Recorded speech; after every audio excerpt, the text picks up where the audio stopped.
All right, to African Perspective tonight, coming up with anchor Tsepiso Makwetla. She joins us in studio.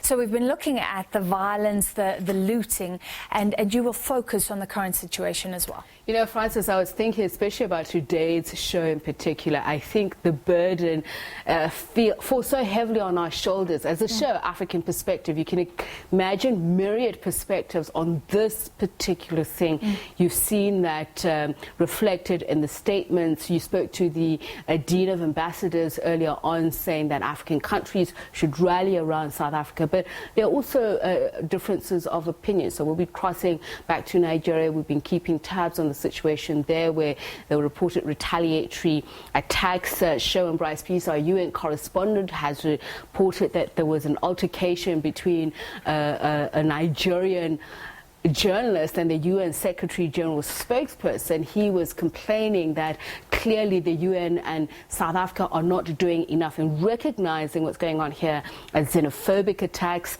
Foreign affairs, our foreign editor Sophie Mukwena speaks to the former Chilean president Ricardo Lagos and former president Kgalema Motlanthe about the lack of tolerance around the situation, what ought to be done, as part of the elders, asking them to give leadership on this.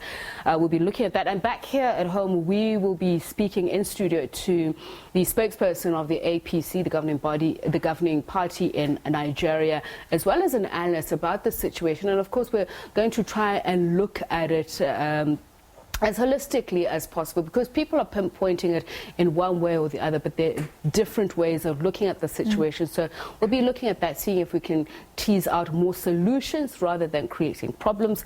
And then we'll also be looking on another note on the issue of food security. Our East Africa correspondent Sarek Kimani has gone to Accra, Ghana, where there is a food security global Green Revolution Forum. So she'll be speaking to various stakeholders about this. So the theme for the forum is called Grow Digital, leveraging digital transformation to drive sustainable food systems in Africa. So quite a packed show. So it's amazing how technology affects what lands up on our plate.